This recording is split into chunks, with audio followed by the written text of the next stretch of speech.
সাকিব আল হাসান কেন ওই সময়টাতে রিভার্স সুইপ খেলতে গেলেন? তামিম ইকবালের কাছেও এমন একটা আউট কিংবা এমন একটা শটের ব্যাখ্যা নেই। তামিম বলছিলেন খুব রেয়ার ঘটনা, সাকিব আল হাসানের ক্রিকেটীয় শটে এমন শট খুব একটা তামিম দেখেননি, সেটা তিনি কমেন্ট্রি বক্সে বলেছেন। মানে তামিম বলেছেন সাকিবের আউটের ব্যাখ্যা তার কাছেও নেই। ওই সময়টাতে যখন সাকিব আল হাসান উইকেটে প্রায় 64 বল খেলে ফেলেছেন, তখন কেন এমন একটা শট খেলতে গেলেন? দুইটা সুইপেই কিন্তু বাংলাদেশ দলের এমন অবস্থা, অন্তত বলা যায় লিটন দাস আর সাকিবের জুটিটা বেশ জমে গেছিল।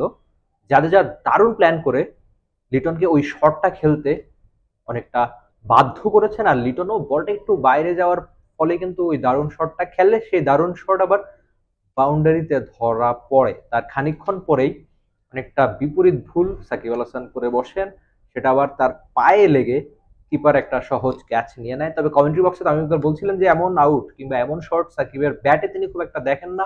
250-টিরও বেশি ডিজাইন অপশন নিয়ে ওয়ালটন স্মার্ট ফ্রিজ, বোঝে আপনার প্রয়োজন। এমন আউটের ব্যাখ্যাও তার কাছে নেই। তবে লিটনের ক্রিকেটীয় শটে এমন শট রয়েছে বলেছেন তামিম ইকবাল খান। সাকিবের ব্যাটিংটা নিয়ে একটু বেশি আলোচনা করতে হবে, বা তিনি করাতে বাধ্য করছেন।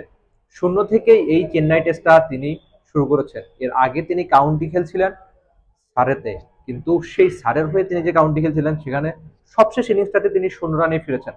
চেন্নাইও তার ব্যাটে 64 বল খেলেছেন, কিন্তু ওই অর্থে বড় রান নেই তার ব্যাটে। অবশ্যই যে আউট হয়েছে সে আউটটার ফলেই কিন্তু বাংলাদেশ খানিক বিপদে পড়েছে, আর সেই বিপদ পরে যেন আরেকটু বেশি বেড়েছে।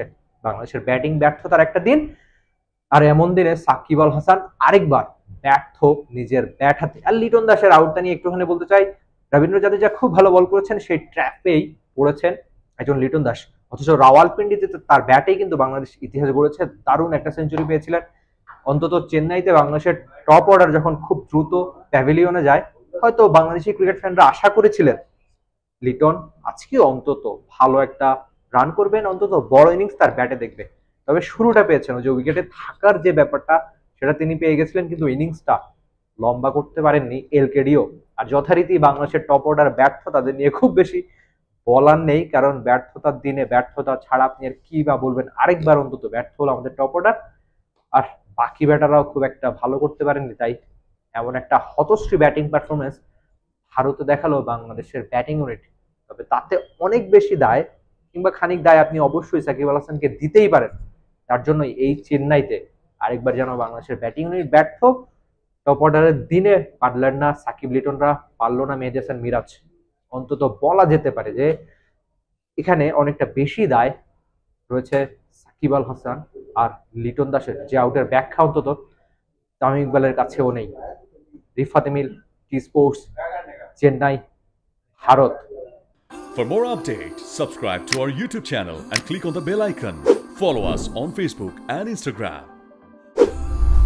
Download T Sports app to enjoy exciting games and highlights. Visit tsports.com.